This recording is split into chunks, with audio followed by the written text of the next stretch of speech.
베아트리체. 친구를 다시 만나지 못한 채 방학이 끝나갈 무렵 성영영시로 갔다. 두 분 부모님이 나와 함께 와서 온갖 세심함을 기울여 나를 김나지움 선생님이 관리하는 남학생 기숙사에 넣어주었다. 그리하여 나를 대체 어떤 것들 속으로 밀어넣었는지 알았더라면 부모님은 놀라서 딱딱하게 굳어버리고 말았을 것이다.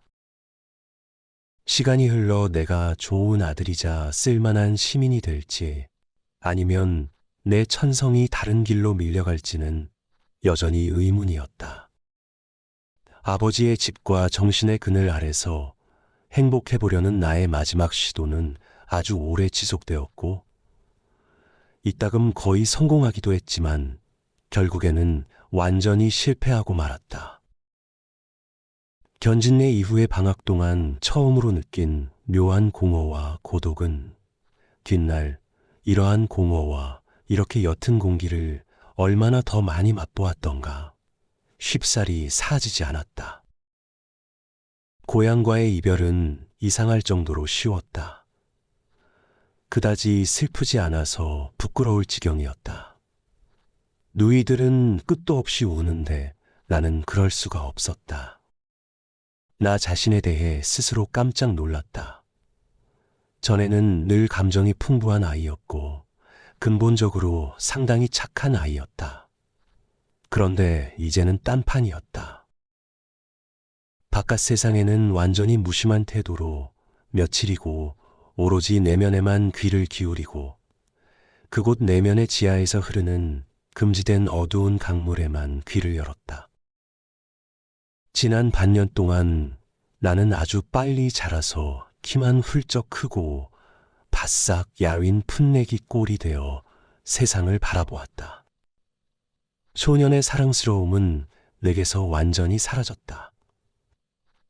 나 자신도 이런 꼴로는 사람들한테 사랑받을 수 없으리라고 느끼면서 스스로도 자신을 전혀 사랑하지 않았다. 막스 데미안을 향한 크나큰 그리움을 자주 느꼈다.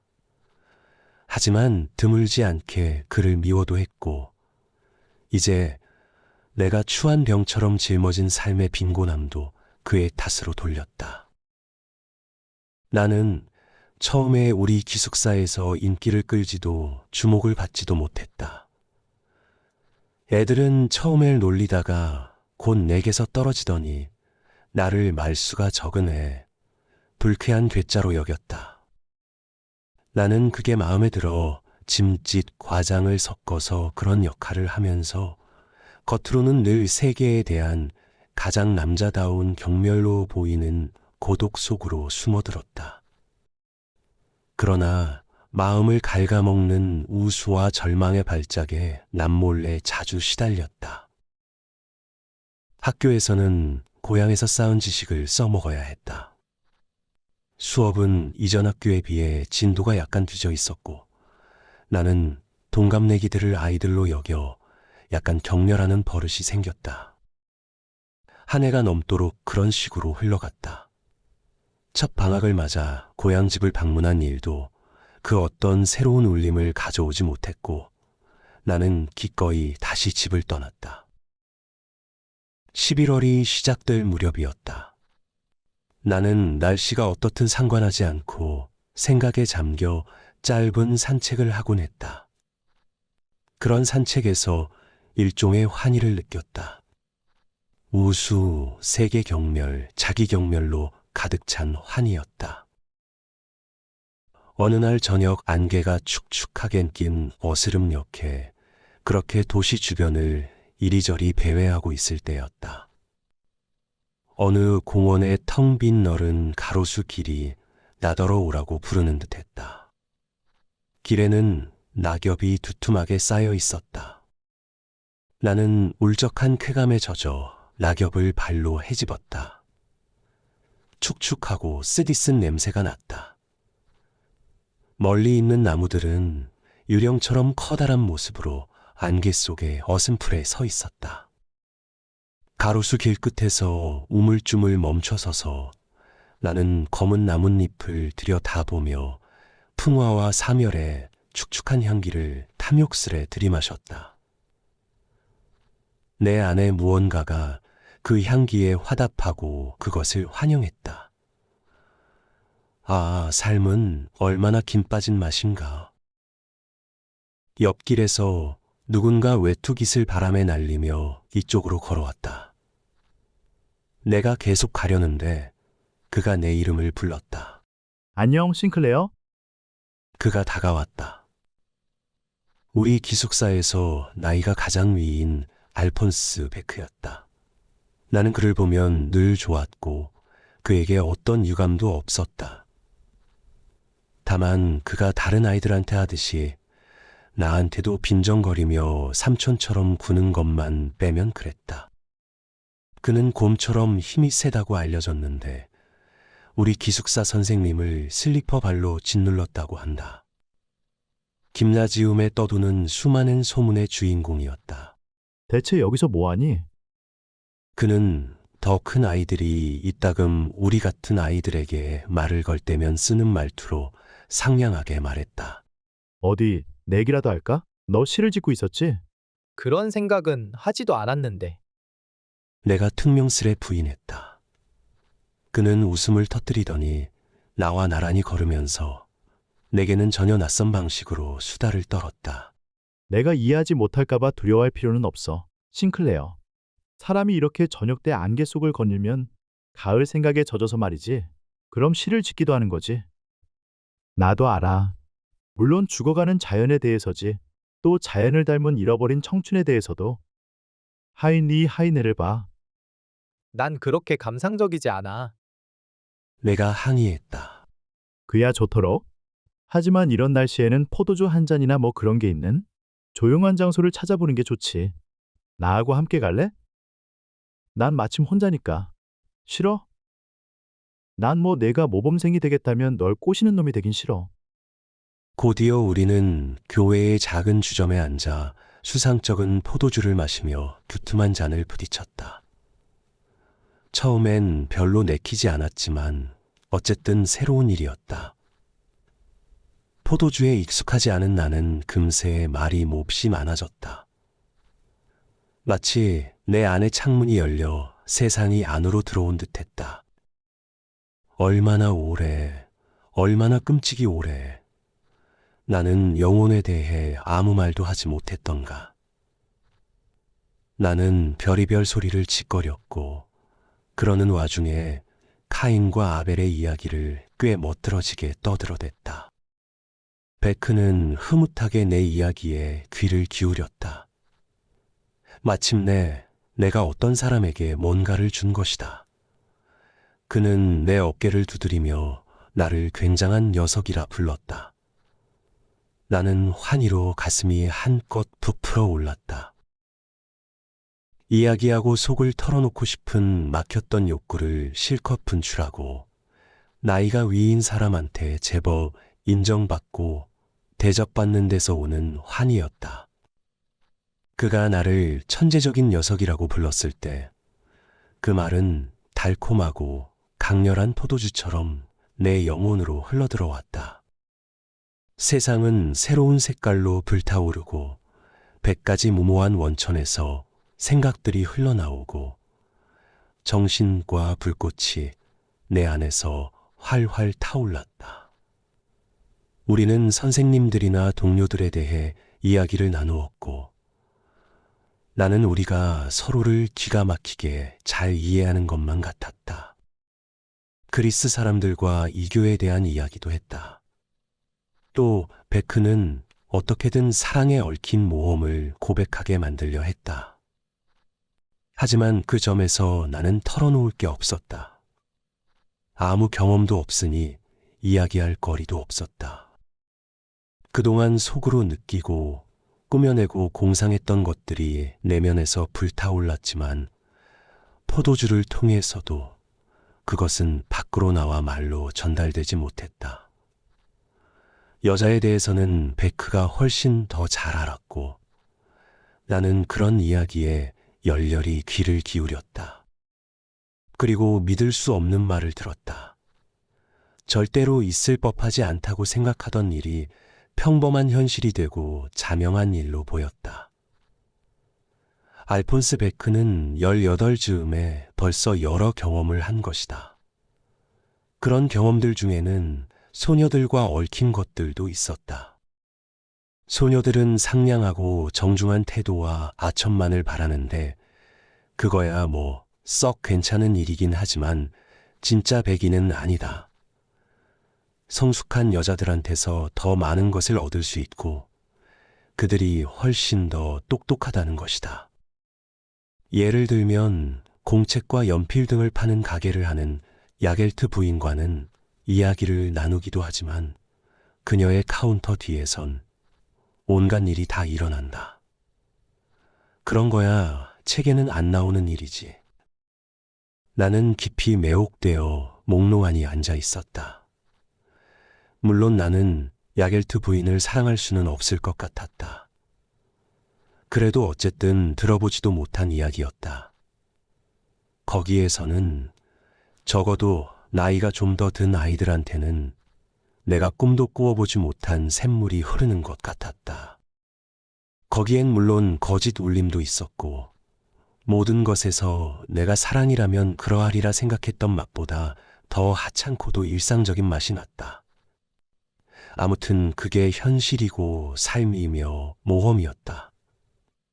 그리고 그런 것을 체험하고 모든 것을 자명하게 여기는 사람이 바로 내 옆에 앉아 있었다. 우리의 대화는 살짝 가라앉았고 무언가를 잃어버렸다. 나는 이제 더는 천재적인 어린 사나이가 아니라 그냥 어른의 말을 경청하는 소년에 지나지 않았다.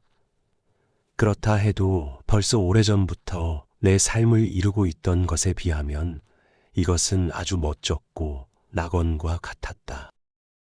그 밖에도 그것이 금지되어 있다는 것, 그러니까 우리가 술집에 앉아 있다는 사실에서부터 우리가 나눈 이야기까지 모든 것이 엄격히 금지되어 있다는 것을 나는 차츰 느끼기 시작했다. 나는 어쨌든 거기서 정신을, 혁명을 맛보았다. 그날 저녁을 아주 또렷이 기억한다. 우리 두 사람이 늦은 시간에 흐릿하게 타오르는 가스등을 지나 차갑고 축축한 밤에 집으로 돌아오는 길에 들었을 때 나는 처음으로 술에 취해 있었다. 기분 좋은 일은 아니었고 오히려 지극히 고통스러웠지만 거기엔 무언가가 있었다. 어떤 매력, 어떤 달콤함이 있었고 권기와 도취, 삶과 정신이 있었다. 베크는 나더러 새파란 애송이라고 욕을 하면서도 씩씩하게 나를 보살폈다. 그는 나를 반쯤은 업어서 집으로 데려갔다. 그리고 열린 복도 창문 너머로 나를 밀어놓고 자기도 슬그머니 들어올 수 있었다. 아주 잠깐 죽은 듯이 잠을 잔 후 통증과 함께 깨어나면서 엄청난 고통이 밀려왔다. 침대에서 일어나 앉아보니 나는 낮에 입었던 셔츠를 그대로 입은 채였고 바닥에는 옷가지와 신발이 이리저리 나뒹굴고 있었다. 담배 냄새와 토한 냄새, 두통과 구토와 미칠 듯한 갈증 사이로 오랫동안 눈에 보이지 않던 모습이 나타났다. 고향과 부모님의 집, 아버지와 어머니, 누이들과 정원이 보이고 고요한 고향집에 내 침실이 보이고 학교와 시장이 보이고 데미안과 견질레 수업 시간들이 보였다. 모든 것이 밝았고 모든 것이 광채로 둘러싸였고 모든 것이 훌륭하고 신적이고 순수했다. 이 모든 것이 이제야 알게 된 사실인데 어제까지만 해도 몇 시간 전까지만 해도 내 것이고 나를 기다리던 것이지만 이제 이 순간 이토록 추악하고 저주받은 이 순간부터는 더는 내 것이 아니었다. 그 모든 것이 나를 밀어내면서 역겨운 듯이 나를 바라보았다. 모든 사랑스럽고도 내적인 것, 가장 멀고도 가장 아름다운 어린 시절의 정원으로 되돌아가 부모님 곁에서 겪은 것들, 어머니의 모든 키스, 모든 크리스마스. 고향에서 맞은 경건하고 밝은 일요일 아침. 정원의 모든 꽃, 그 모든 것이 황폐해졌다. 그 모든 것을 내가 발로 짓밟은 것이다. 이제 형리가 나타나 나를 포박해 인간 쓰레기이며 성전의 파괴자인 나를 교수대로 이끌어간다면 나는 동의할 것이고 기꺼이 따라갈 것이며 그것이 훌륭하고 올바른 일이라 여길 것이다. 나의 내면은 이런 모습이었다. 이리저리 돌아다니며 세상을 비웃던 나. 정신은 오만하며 데미안의 생각을 함께 나누던 나. 내 모습은 이랬다. 인간 쓰레기이자 불결한 놈. 취하고 더러운 역겹고도 비열한 끔찍한 충동에 사로잡힌 상스러운 짐승. 나는 그런 모습이었다. 온갖 순수함, 광채와 사랑스러운 애정이 넘치던 정원에서 온 내가, 바흐의 음악과 아름다운 시들을 사랑하던 내가, 역겨움과 분노를 품고 나 자신의 웃음소리를 들었다. 술에 취해 자제력을 잃은 이따금 우둔하게 터져나오는 웃음. 그게 나였다. 그 모든 일에도 불구하고 이런 통증을 느끼는 일은 거의 쾌감에 가까웠다. 나는 그토록 오래 눈이 멀어 무감각하게 여기까지 기어왔고 내 마음은 그토록 오래 침묵한 채 빈곤해져서 구석에 틀어박혀 있었기에 지금 이런 자기 고발, 이런 두려움, 영혼의 이런 아주 끔찍한 감정조차 환영이었다. 어쨌든 이것은 감정이었고 불꽃이 일어났으며 심장도 움찔거렸다. 나는 이런 비참의 한가운데서 혼란스러워하면서도 해방과 봄 같은 것을 느꼈다. 그 사이 겉으로만 보면 나는 착실하게 내리막길을 걷고 있었다. 처음으로 술에 취한 일이 곧 더는 처음이 아니게 되었다. 우리 학교에는 술집을 찾아다니며 법석을 떠는 아이들도 꽤 있었다. 나는 거기 어울리는 아이들 가운데 나이가 가장 어린 축에 들었다. 머지않아 나는 그럭저럭 받아들여진 꼬마가 아니라 주동자가 되고 스타가 되었으며 유명하고 대담한 술꾼이 되었다. 나는 다시 한번 완전히 어두운 세계, 악마에게 속하게 되었고 이 세계에서 소문난 녀석이 되고 말았다. 그러면서도 비참한 기분이 들었다. 나는 자기 파괴적인 방종함 속에서 살았다. 동료들 사이에서 주동자이며 끝내주는 녀석으로 무지하게 단호하고도 재치 있는 놈으로 통하는 동안에도 내 마음속 깊은 곳에서는 불안으로 가득 찬 두려워하는 여운이 팔랑거렸다. 어느 일요일 오전에 술집을 나서다가 길거리에서 말끔히 빗은 머리와 일요일에 옷차림을 한 밝고도 즐거운 모습의 아이들이 노는 광경을 보고는 눈물이 핑 돌았던 일이 아직도 기억난다.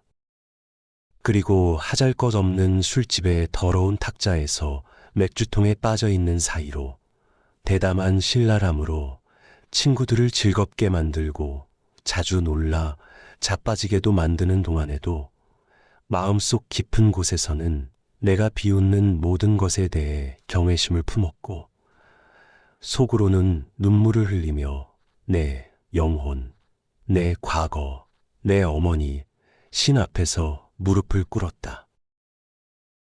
내가 동료들과 한 번도 한 통속이 되지 못했던 것, 그들 사이에서 홀로 고독하게 남았고 그래서 그토록 괴로웠던 것, 거기에는 그럴 만한 이유가 있었다. 나는 술집의 영웅이었고 가장 거친 자들도 마음에 들어하는 조롱꾼이었다. 나는 재치를 보여주었고 선생님들이나 학교, 부모, 교회 등에 대한 말이나 생각에서 용기를 보여주었다.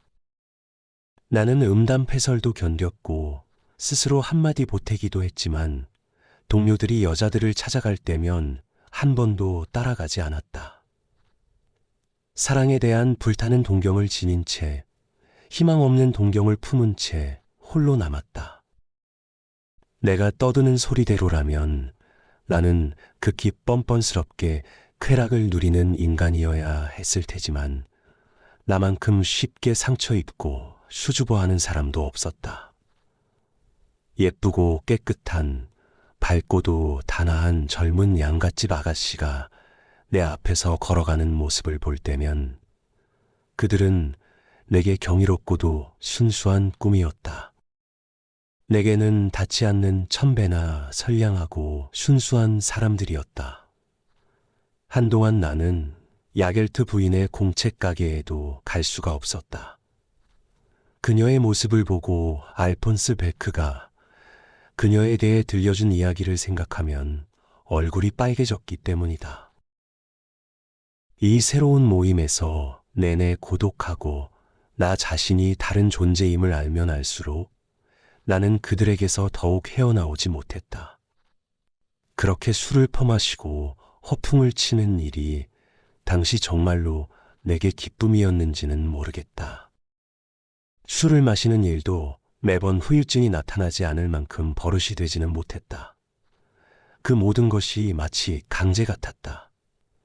그것 말고는 무엇을 어떻게 해야 할지 도무지 알지 못해서 그냥 그렇게 했다.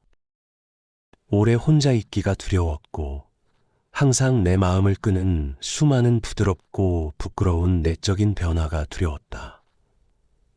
그리고 그토록 자주 마음속에 나타나는 달콤한 사랑에 대한 생각이 두려웠다.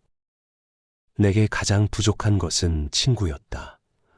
내가 무척 좋아하는 2~3명의 학생들이 있기는 했다. 하지만 그들은 선량한 학생들이었고 나의 방탕함은 이미 그 누구에게도 비밀이 아니었다.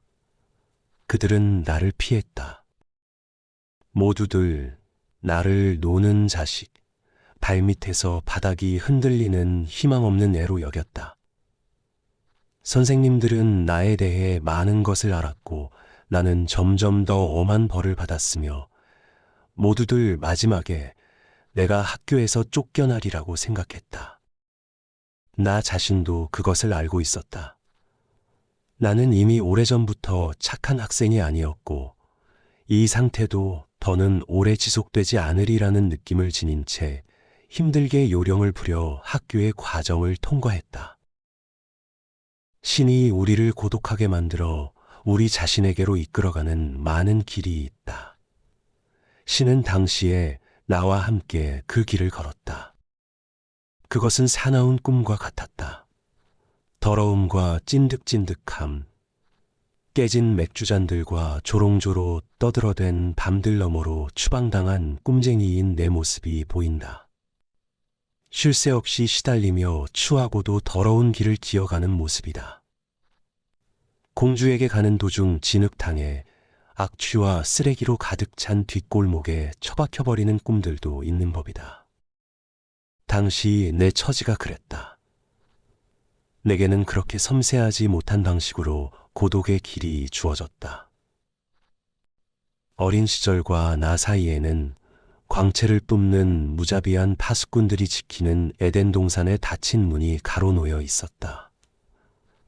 그것은 나 자신을 향한 그리움의 시작이며 깨어남이었다.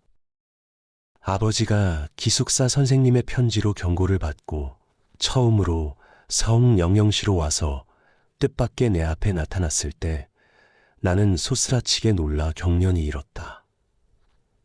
그해 겨울의 끄트머리에 아버지가 2번째로 오셔서 야단을 치고 제발 어머니 생각 좀 하라고 간청을 해도 나는 냉혹하고 무관심한 태도를 보였다.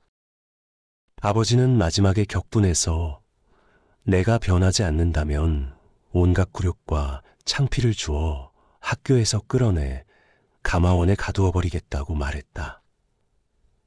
좋으실 대로. 당시 아버지가 떠났을 때는 아버지가 불쌍했다. 아버지는 아무것도 이루지 못했고 내게 도달하는 그 어떤 길도 찾아내지 못했다. 한순간 나는 아버지가 그렇게 된 게 당연하다고 느꼈다. 내가 장차 무엇이 되든지 상관이 없었다. 나는 술집에 앉아 의기양양해 하면서 이상하고도 아름답지 못한 방식으로 세상과 싸웠으며 그것은 세상에 항의하는 나의 방식이었다. 그 과정에서 나는 망가졌고 이따금 이런 생각이 들기도 했다. 세상이 나 같은 인간들을 필요로 하지 않는다면 세상이 그런 인간들을 위해 더 나은 장소, 더 높은 과제를 제시하지 못한다면 나 같은 인간들은 망가지는 법이다. 손실이야 세상이 입겠지. 그 해의 크리스마스 휴가는 정말로 즐겁지 못했다. 어머니는 나를 다시 만나고 기겁을 했다. 나는 키가 더 컸고 야윈 얼굴은 잿빛으로 까칠해 보였고 피곤한 얼굴에 눈가에는 염진이 생겨 있었다. 코밑 수염이 거뭇거뭇 나기 시작한 데다 얼마 전부터 안경을 써서 어머니에게는 더욱 낯설어 보였다.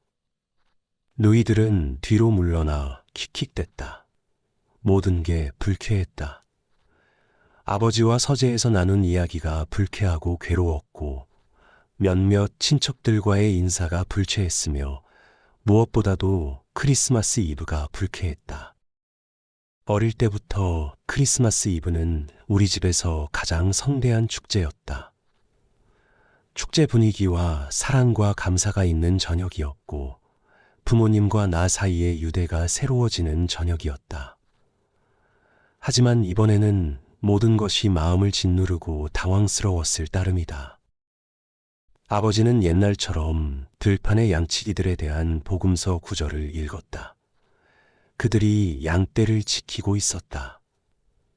언제나처럼 누이들은 선물 탁자 앞에 빛나는 모습으로 서 있었다. 하지만 아버지의 목소리는 즐겁게 울리지 않았고 얼굴은 나이 들고 답답해 보였다. 어머니는 슬퍼했다. 선물과 축복, 복음서와 크리스마스 트리 등 그 모든 것이 내게는 고통스럽고 바라지도 않는 것이었다. 크리스마스 쿠키가 달콤한 냄새를 풍기고 달콤한 추억들이 구름처럼 뭉실뭉실 밀려들었다. 전나무는 향기를 풍기며 이제 더는 없는 일들을 이야기했다. 나는 이 저녁과 크리스마스 축제 기간이 끝나기를 간절히 소망했다. 겨우내 그런 시기였다. 얼마 전에 나는 교사위원회의 강력한 경고와 함께 퇴학 위협을 받았다. 그리 오래 걸리지 않을 것이다. 아무렴 어때? 막스 데미안에게는 특별한 원망을 품었다. 그 기간 내내 그를 보지 못했다. 성영영시에서의 학창시절 초반에 그에게 2번 편지를 써 보냈지만 답장이 오지 않았다. 그래서 나도 방학 동안에 그를 찾아가지 않았다. 지난 가을 알폰스 베크와 만났던 그 공원에서 가시나무 생울타리가 초록으로 물들던 이른 봄, 한 소녀가 눈에 띄었다. 나는 온갖 역겨운 생각과 근심에 잠긴 채 혼자서 산책하는 길이었다. 건강이 나빠졌고 그것 말고도 계속 돈 문제로 낭패를 겪고 있었다. 동료들에게 빚을 지고는 다시 집에서 돈을 얻어내려고 온갖 핑계를 만들어냈다. 그러고는 몇몇 가게에 담배나 그 비슷한 물건들의 외상값을 키우고 있었다. 이런 근심들이 아주 깊었다는 말은 아니다. 머지않아 여기 오는 것도 마지막이 되고 내가 물에 뛰어들거나 감화원에 보내지면 이따위 근심거리야 중요한 일도 아니니까. 하지만 나는 여전히 그런 불쾌한 일들을 마주하고 살면서 그로 인해 고통받았다. 그 봄의 공원에서 내 마음을 무척 끄는 젊은 숙녀와 마주쳤다. 그녀는 키가 크고 날씬하며 우아한 옷차림에 영리한 소년의 얼굴을 지니고 있었다. 그녀는 이내 내 마음에 들었다. 내가 좋아하는 타입이었고 내 상상력을 활발하게 만들기 시작했다. 나보다 나이가 많지는 않은 듯했지만 훨씬 어른스러웠다. 우아하고 고운 윤곽에 벌써 완연히 숙녀 티가 났다. 하지만 얼굴에 무모하고 소년 같은 데가 엿보였는데 그런 점이 무엇보다 마음에 들었다. 내가 홀딱 반한 소녀에게 가까이 다가가는데 성공한 적은 한 번도 없었다. 이번에도 물론 제대로 되지 않았다. 하지만 그 인상은 이전의 어떤 인상보다 훨씬 깊었고 이 사랑의 감정이 내 삶에 미친 영향은 어마어마한 것이었다. 갑자기 내 앞에 다시 하나의 모습이 나타났다. 고귀하고 존경스러운 모습. 내 안에 그 어떤 갈망이나 충동도 존경과 숭배를 향한 소망만큼 그렇게 깊고 격렬한 것은 없었다. 나는 그녀에게 베아트리체라는 이름을 주었다. 단테는 읽지도 않았지만 어떤 영국 그림에서 그 이름을 알게 되었기 때문이다. 나는 그 그림의 사본 하나를 간직하고 있었다. 영국의 라팔 전파 화가가 그린 소녀 그림인데 머리가 좁고도 길고 팔다리도 매우 길고 날씬하며 두 손과 윤곽에는 정신성이 깃들어 있었다. 내가 만난 그 젊고 아름다운 아가씨는 이 그림의 모습과 완전히 똑같지는 않아도 내가 좋아하는 날씬하고 소년다운 모습, 그리고 정신 또는 영혼이 깃든 얼굴을 지니고 있었다. 나는 베아트리체와 말 한마디 나누지 못했다. 그런데도 그녀는 당시 내게 무척 깊은 영향력을 발휘했다. 그녀는 내 앞에 모습을 드러내면서 내게 거룩한 신전의 문을 열어주고 나를 그 신전의 기도자로 만들었다. 당장 하루 만에 나는 술집에 앉아 있거나 밤마다 쏘다니는 짓을 그만두었다. 다시 혼자 있을 수 있었고, 다시 기꺼이 책을 읽었고, 다시 기꺼이 산책을 했다. 이런 느닷없는 계절은 넉넉한 조롱을 불러들였다. 하지만 나는 이제 사랑하고 숭배할 대상이 생겼고 다시금 이상을 지니게 되었다. 삶은 다시 다채로운 비밀을 품은 여명과 예감으로 넘쳤다. 덕분에 조롱에 무심할 수 있었다. 숭배하는 대상에 봉사하는 노예가 되었을 망정 다시 나 자신으로 돌아온 것이다. 그 시절을 어떤 감동 없이는 생각할 수 없다. 나는 다시 가장 내적인 수고를 다하여 부서진 삶의 시기에 파편들을 모아 밝은 세계를 건설하려고 했으며 내 안에서 어둠과 악을 몰아내고 완전히 밝은 데서 머물려는 신들 앞에 무릎을 꿇으려는 단 한 가지 소망에 묻혀 살았다. 그렇다 해도 이번에 밝은 세계는 어느 정도 나 자신이 만들어낸 것이었다. 그것은 어머니에게로 도망쳐 책임감 없이 안전함 속으로 기어 들어가는 일이 아니었다. 나 자신이 만들어내고 요구한 새로운 복무였으며 책임과 자기 기율을 갖춘 것이었다. 내게 고통을 주고 또 거듭 회피하곤 하던 성적인 욕구가 이런 성스러운 불길 안에서 정신과 경건함으로 승화되었다. 어두운 것, 추악한 것은 없어져야 했다. 신음으로 지새운 밤들, 외설스러운 모습들 앞에서의 가슴 두근거림, 금지된 문 앞에서의 귀 기울임, 음탕함이 없어져야 했다. 그 모든 것 대신에 나는 나만의 제단을 세우고 거기에 베아트리체의 모습을 걸었다. 그렇게 그녀에게 자신을 바침으로써 나는 정신과 신들에게 자신을 바친 것이다. 어두운 힘들에게서 빼낸 삶의 부분을 밝은 힘들에게 바쳤다. 이제 나의 목적은 쾌락이 아니라 순결함이었으며 행복이 아니라 아름다움과 정신성이었다. 베아트리체를 향한 이런 숭배는 나의 삶을 통째로 바꾸어 놓았다. 어제만 해도 조숙하고 빈정거리는 아이였던 나는 이제 성인이 되겠다는 목표를 지닌 신전의 근무자였다. 나는 이미 익숙해진 일상생활을 완전히 끊었을 뿐만 아니라 모든 것을 바꾸려고 했다.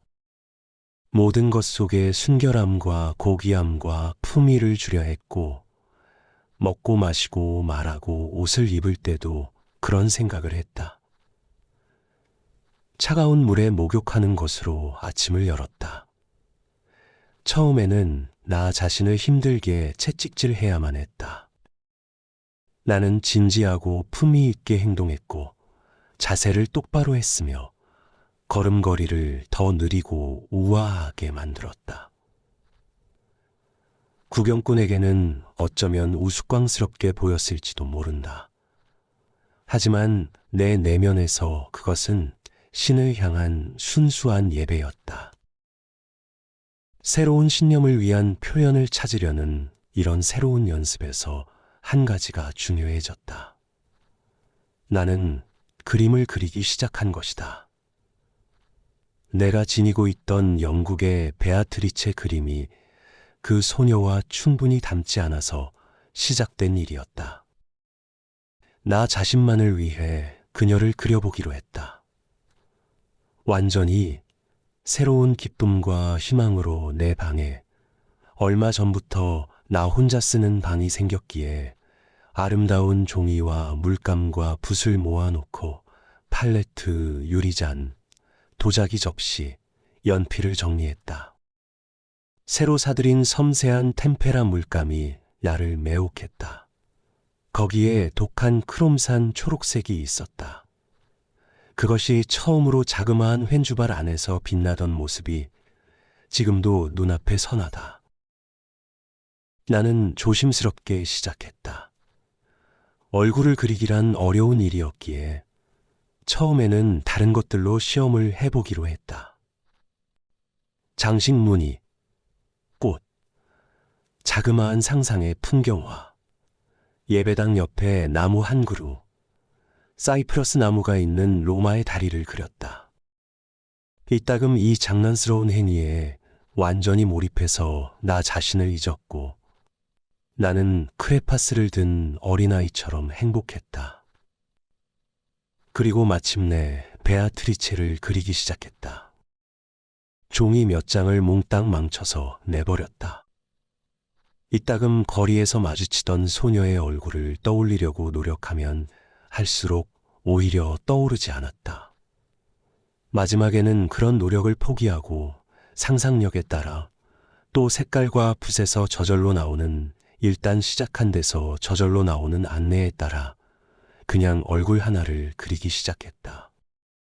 그렇게 생겨난 것은 꿈속의 얼굴이었고 그것이 꼭 불만스럽지도 않았다.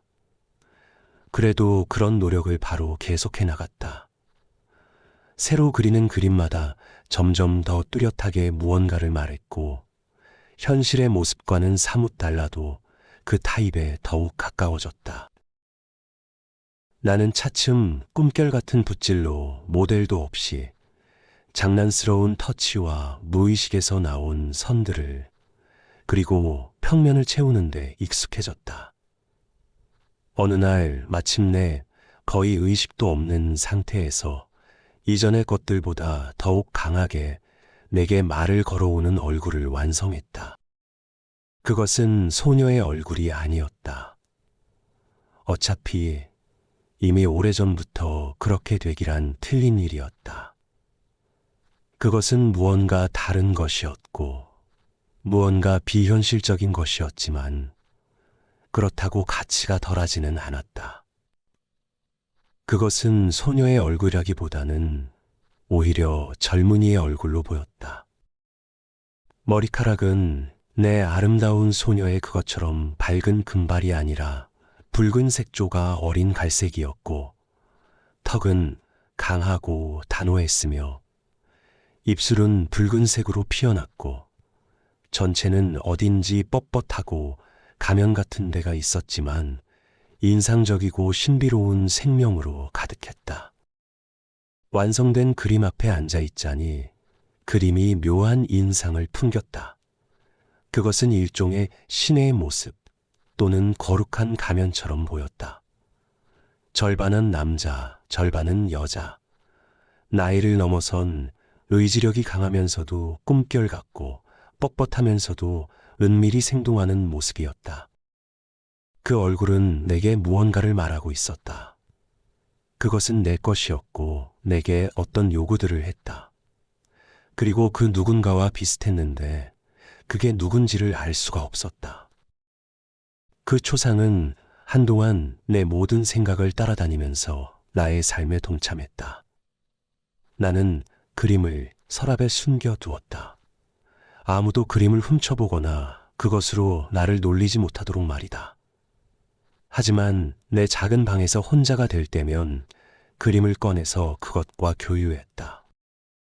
저녁이면 핀으로 침대 맞은편 벽에 고정시켜서 잠들 때까지 바라보았고, 아침이면 맨 먼저 그리로 눈길을 돌렸다.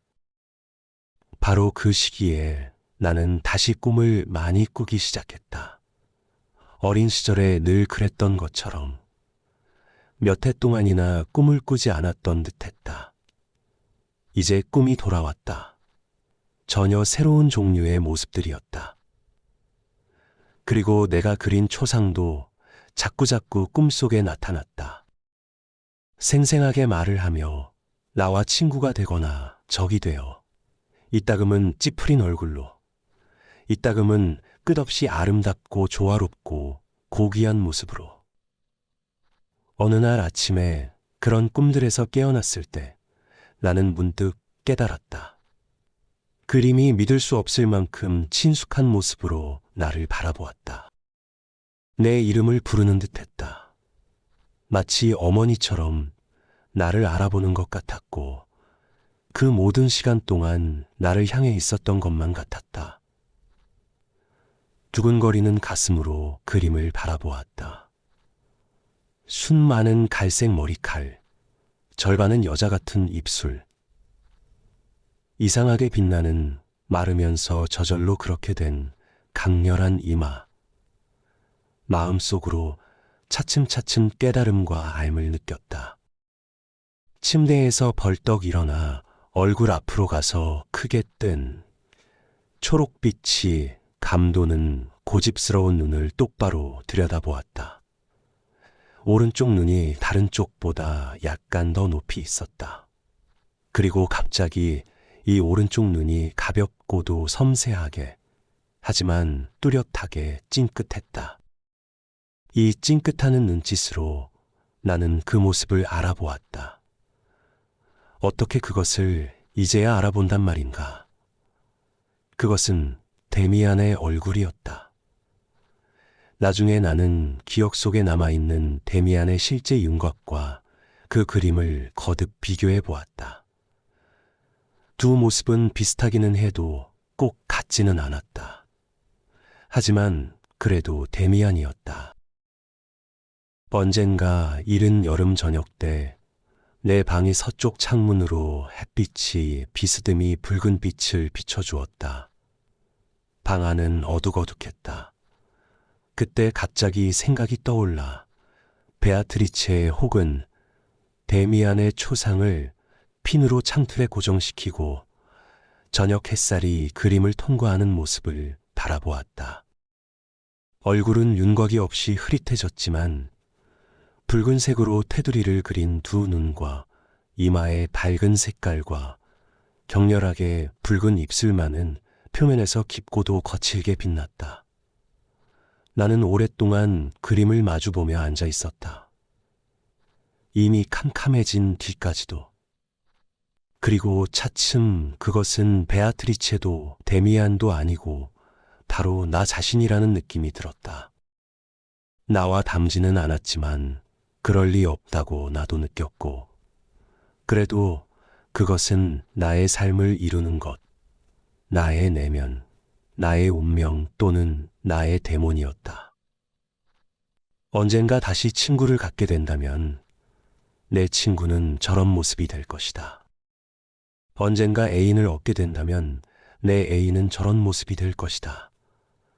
나의 삶과 나의 죽음도 저런 모습이 될 것이다. 이것은 내 운명의 울림이자 리듬이었다. 그 몇 주일 동안 나는 책을 읽기 시작했는데 그것은 이전의 그 무엇보다도 더욱 깊은 인상을 남겼다. 뒷날에도 그런 식으로 경험한 책들은 그리 많지 않다. 니체 정도나 그랬을까. 노발리스의 편지와 격언들이 담긴 책이었는데 나는 그중 대부분을 이해하지 못했고 그런데도 그 모두가 말할 수 없이 매혹적이었으며 내 마음을 온통 사로잡았다. 그 순간 격언 하나가 떠올랐다. 나는 그것을 펜으로 초상화 아래에 적어 놓았다. 운명과 기질은 같은 개념의 다른 이름이다. 나는 방금 그 말을 이해한 것이다. 나는 베아트리체라고 부르던 소녀와 여전히 자주 부딪혔다. 이제 더는 동요를 느끼지 않았지만 언제나 부드러운 일치감, 감정적인 예감을 느꼈다. 넌 나와 연결되어 있어. 네가 아니라 너의 모습뿐이긴 하지만 넌 내 운명의 일부야. 락스 데미안을 향한 그리움이 다시 강렬해졌다. 몇 해 전부터 그의 소식을 전혀 모르고 지냈다. 방학 때 단 한 번 그를 만난 적이 있었다. 그 짧은 만남을 내 기록에서 빠뜨렸음을 이제야 깨달으며 그것이 부끄러움과 허영심에서 일어난 일임을 알겠다. 늦게나마 그 이야기를 해야겠다. 언젠가 방학 때 술집을 돌아다니던 시절에 거만하고 피곤한 얼굴로 고향 도시를 이리저리 쏘다니고 있었다. 산책용 지팡이를 휘두르며 옛날과 똑같은 경멸스러운 속물들의 얼굴을 바라보고 있을 때 옛 친구와 우연히 마주쳤다. 그를 보자마자 나는 어깨를 움찔했다. 프란츠 크로모 생각이 번개처럼 빠르게 스쳐갔다. 데미안이 그 이야기를 잊었다면 얼마나 좋을까. 그에게 빚을 졌다는 사실이 그토록 불쾌했다. 그거야 그냥 어린 시절의 멍청한 이야기지만 그래도 그런 빚이 있다는 건 그는 내가 인사하기를 기다리는 것 같았다. 내가 가능한 한 침착한 태도로 인사를 건네자 그는 내게 손을 내밀었다. 그것은 역시 그의 악수였다. 그토록 확고하고 따스하고 그러면서도 차갑고 남자답다니. 그는 주의 깊게 내 얼굴을 살펴보며 말했다. 많이 컸구나, 싱클레어. 그 자신은 하나도 변하지 않아 보였다. 언제나처럼 똑같이 나이든 똑같이 젊은 모습이었다. 그가 합류해서 우리는 함께 산책을 했다. 순전히 시시한 일들에 대해서만 이야기를 나누었고 당장의 일에 대해서는 한마디도 하지 않았다. 전에 몇 번 그에게 편지를 보냈지만 답장을 받지 못했다는 생각이 떠올랐다. 아, 그가 그것도 잊었으면 좋으련만 그 멍청하고 멍청한 편지들이라니. 그는 그 편지에 대해서는 아무 말도 하지 않았다. 당시만 해도 베아트리체도 초상화도 없었고 나는 아직 사나운 시절의 한복판에 있었다. 교회에 이르자 그에게 술집에 들어가자고 청했다. 그는 함께 들어갔다. 나는 허풍을 떨며 포도주 한 병을 주문해서는 잔에 따르고 그와 잔을 부딪혔다. 대학생들의 음주 습관에 매우 친숙한 내 모습을 보여주고는 첫 잔을 단숨에 들이켰다. 술집에 자주 가나 보지? 그가 물었다. 응, 그래. 나는 무심하게 대답했다. 따로 할 일이 뭐가 있어? 결국은 그게 가장 재미있는 걸? 그렇게 생각해? 그럴지도 모르지. 거기엔 아주 아름다운 점도 있으니까. 술에 취하는 것, 바쿠스적인 것. 하지만 자주 술집에 앉아있는 사람들은 대개 재미를 완전히 잃어버리던걸? 술집을 돌아다니는 거야말로 진짜 속물적인 일 같은데? 그래, 물론 하룻밤 횃불을 밝히고 진짜로 화끈하게 취하는 거야 좋지. 하지만 언제나 거듭 한 잔 또 한 잔. 그거야말로 진짜가 아닌 것 같은데? 파우스트가 저녁마다 단골 술집에 앉아있는 모습을 상상할 수 있어? 나는 잔을 비우고 적대감에 차서 그를 바라보았다. 그래. 하지만 누구나 파우스트는 아니니까. 나는 짤막하게 말했다. 그는 약간 멈칫하며 나를 바라보았다. 그러고는 옛날의 활기와 우월함을 드러내며 웃음을 터뜨렸다. 좋아, 무엇하러 싸우겠니? 어쨌든 술주정꾼이나 방탕한 사람의 삶이 흠 하나 없는 부르주아의 삶보다는 아마 더 생동하는 것이겠지. 게다가 언젠가 읽은 말인데 방탕한 삶이 신비주의자가 되기 위한 최고의 준비 과정이라더라. 뒷날 예언자가 되는 성 아우구스티누스 같은 사람들이야 늘 있는 법이니까. 그도 한때는 향락을 즐기는 세속적인 사람이었지. 나는 불신에 가득 찼고 그에게 지배당하지 않을 셈이었다. 그래서 거만하게 말했다. 그래. 누구나 제 입맛대로 살라지. 터놓고 말하자면 예언자나 뭐 그런 게 되는 건 나하고는 전혀 상관없는 일이야. 데미안은 살짝 가느스름하게 뜬 눈으로 잘 안다는 듯이 나를 바라보았다. 친애하는 싱클레어. 그가 천천히 말했다. 내게 불쾌한 말을 하려던 건 아니었어. 게다가 내가 지금 어떤 목적으로 그 잔을 들이켰는지 우리 둘 다 모르지. 내 안에서 내 삶을 만드는 것은 그걸 이미 알고 있겠지. 그걸 아는 건 좋은 일이야. 우리 안에 누군가가 있어서 모든 것을 알고, 모든 것을 원하고, 모든 것을 우리 자신보다도 더 잘한다는 사실 말이야. 그런데 용서해라. 난 그만 집에 가야겠어. 우리는 짧게 작별 인사를 나누었다. 나는 불쾌한 기분으로 앉아서 병을 몽땅 비웠다. 그리고 돌아가려는 순간에 데미안이 이미 술값을 치렀음을 알았다. 그 사실이 나를 더욱 화나게 했다. 내 생각은 다시 이 짧은 만남에 머물렀다. 온통 데미안 생각뿐이었다. 그리고 그가 그 교회의 술집에서 했던 말들이 다시금 기억에 떠올랐다. 이상하게도 생생하게 고스란히 떠올랐다. 그걸 아는 건 좋은 일이야. 우리 안에 누군가가 있어서 모든 것을 안다는 사실 말이야. 창에 걸린 채 이제 완전히 어둠 속으로 사라진 그림을 바라보았다. 여전히 빛나는 두 눈이 보였다. 그것은 데미안의 눈빛이었다. 아니면 내 안에 있는 그 누군가였다. 모든 것을 아는 그 누군가. 데미안이 얼마나 그리웠던가. 그에 대해서 나는 아무것도 몰랐다. 그는 내가 닿을 수 없는 곳에 있었다. 아마도 어딘가에서 대학교에 다니고 있으리라는 것. 그가 김나지움 시절을 마치자 그의 어머니도 우리 도시를 떠났다는 것만 알았다.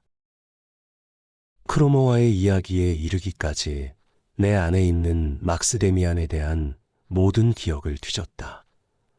그가 옛날에 이야기한 얼마나 많은 말이 지금 다시 울리고 있는가. 모든 것이 여전히 의미가 있었다. 여전히 지금의 문제였고 내게 중요했다. 별로 즐겁지 않았던 마지막 만남에서 그가 방탕한 사람과 성자에 대해 한 말도 불현듯 환하게 내 영혼 앞에 나타났다. 내게 꼭 그런 일이 생긴 게 아닌가? 나는 취기와 더러움 속에서 마비와 상실 속에 살지 않았던가? 그러다가 새로운 삶의 충동과 더불어 그 반대가 내 안에서 살아나면서 순결함에 대한 열망, 성자에 대한 동경이 나타나지 않았던가? 그렇게 나는 줄곧 추억을 따라갔다. 밤이 된 지 이미 오래였고 밖에는 비가 내렸다. 내 추억 속에서도 비가 내리는 소리가 들렸다. 그 옛날 언젠가 밤나무 아래 서 있던 시간, 그가 내게 크로모 이를 캐묻고 내 첫 비밀들을 알아내던 시간이었다. 하나씩 차례로 떠올랐다. 학교 가는 길에 나눈 대화들, 견질내 수업 시간들, 그리고 마침내 막스 데미안과 맨 처음으로 만나던 순간도 떠올랐다. 그때 대체 무슨 이야기를 했더라? 금방 떠오르지는 않았지만 천천히 시간을 두고 완전히 몰두했다. 그러자 그것도 다시 떠올랐다. 그가 내게 카인에 대한 의견을 말해준 뒤 우리는 함께 우리 집 앞에 서 있었다. 그는 우리 집 현관문 위에 달린 낡고 색이 바랜 문장에 대해 이야기했다. 아래서부터 위로 점점 더 넓어지는 쐐기돌에 새겨진 문장이었다. 그것이 자기 관심을 끈다고 그가 말했지. 그런 것들은 눈여겨봐야 한다고. 그날 밤에 나는 데미안과 그 문장 꿈을 꾸었다. 문장은 끊임없이 변했다. 데미안이 문장을 손에 쥐고 있었다. 그것은 때로는 작고 잿빛이 었다가 또 때로는 엄청 크고 다채로운 빛깔이 되었는데 그는 그것이 언제나 동일한 것이라고 설명해 주었다. 마지막에 그는 내게 문장을 먹으라고 강요했다. 그것을 삼키자 놀랍게도 삼킨 문장의 새가 내 안에서 살아나더니 나를 가득 채우고는 안에서부터 나를 쪼아먹기 시작했다. 나는 죽음의 공포에 사로잡혀 벌떡 일어나며 잠에서 깼다. 정신이 들었는데 아직 한밤중이었고 방 안에는 빗소리가 들렸다. 창문을 닫으려고 일어났다가 바닥에서 무언가 허연 것을 밟았다. 다음 날 보니 그것은 내가 그린 그림이었다. 축축한 바닥에 있었기에 올록볼록해졌다. 나는 그림이 마르도록 펼쳐서 앞지 사이에 끼워 두툼한 책 속에 넣어 놓았다. 이튿날 다시 꺼내보니 말라 있었다. 하지만 그것은 약간 변했다. 붉은 입술은 색깔이 옅어지고 조금 가늘어져 있었다. 그것은 이제 완전히 데미안의 입술이었다. 나는 새로운 그림을 그리기 시작했다. 문장의 새였다. 그것이 원래 어떤 모양이었는지 더는 분명히 알 수가 없었다. 내가 아는 한 문장의 일부는 가까이에서 보아도 잘 알아볼 수 없는 상태였다. 오래되어 여러 번이나 색을 덧칠한 탓이었다. 새는 무언가에 위에 서 있거나 앉아 있었다. 꽃이나 바구니 혹은 둥지, 어쩌면 나무 우듬지였을지도 모르겠다. 나는 더 이상 그런데 신경 쓰지 않고 똑똑히 생각나는 것부터 시작했다. 불확실한 어떤 욕구에 따라 곧바로 강렬한 색으로 시작했다. 내 그림에서 새의 머리는 황금색이었다. 기분 내키는 대로 계속 그려서 그림을 며칠 만에 완성했다. 그것은 날카롭고 대담한 새매의 머리를 지닌 맹금류였다. 몸의 절반이 어두운 색깔의 지구에 박혀 있는데 새는 마치 거대한 알에서 나오는 듯 그곳에서 나오는 중이었다. 푸른 하늘이 배경이었다. 그림을 오래 바라보고 있자니 그것은 차츰 꿈속에 나타났던 다채로운 빛깔의 문장처럼 보였다. 어디로 붙일지를 알았다고 해도 데미안에게 편지를 쓰기란 아마 불가능했으리라. 하지만 당시 내가 무슨 일을 할 때든 느끼곤 하던 꿈결 같은 예감 속에서 나는 그에게 이 샘의 그림을 보내기로 결심했다. 그에게 도달하든 안 하든 상관없이 그림에 아무것도 쓰지 않고 내 이름조차 쓰지 않고 가장자리를 조심스럽게 오려냈다. 커다란 종이봉투를 사서는 내 친구의 옛날 주소를 적었다. 그런 다음 그것을 붙였다. 시험이 다가왔고 보통 때보다 더 많이 공부해야 했다. 내가 돌연 무례한 태도를 바꾼 뒤로 선생님들은 나를 다시 너그러이 받아들여 주었다. 당시도 좋은 학생은 아니었지만 반년 전에만 해도 내가 아마 벌을받아 퇴학당할 거라고들 했었다는 사실을 나 자신이나 다른 누구도 더는 생각하지 않았다.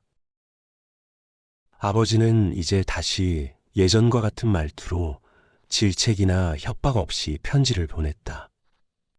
하지만 나는 아버지나 다른 누구에게도 어떻게 나에게 변화가 일어났는지 설명할 생각이 없었다. 이런 변화가 나의 부모님과 선생님들의 소망과 맞아 떨어진 것은 우연이었다. 그것은 나를 다른 사람에게로 데려가거나 그 누구와 가깝게 만들지도 않았다. 나를 더욱 고독하게만 만들었을 뿐이다. 그것은 어딘가로 향해 있었다. 데미안에게로, 멀리 있는 운명에게로. 나 자신도 아직 잘 몰랐다. 나는 그 한가운데 서 있었으니 일은 베아트리체로 시작되었으나 얼마 전부턴 내가 그린 그림들과 데미안에 대한 생각들과 더불어 살았다. 얼마나 완벽하게 비현실적인 세계에 살았던지 베아트리체마저 시야와 생각에서 완전히 놓치고 말았다. 설사 내가 원했다 해도 나는 그 누구에게도 내 꿈과 내 기대와 내 내면의 변화들에 대해서 단 한마디도 할 수 없었으리라. 하지만 내가 대체 그것을 어떻게 원할 수가 있었겠는가? 반지는 작지만 그 의미는 결코 작지 않습니다. 평생을 함께할 반지, 제대로 알고 선택하는 게 중요합니다. 화면 우측 상단의 동영상 버튼을 클릭하시면 반지 선택 시 어떤 내용을 고려해야 하는지 알 수 있습니다.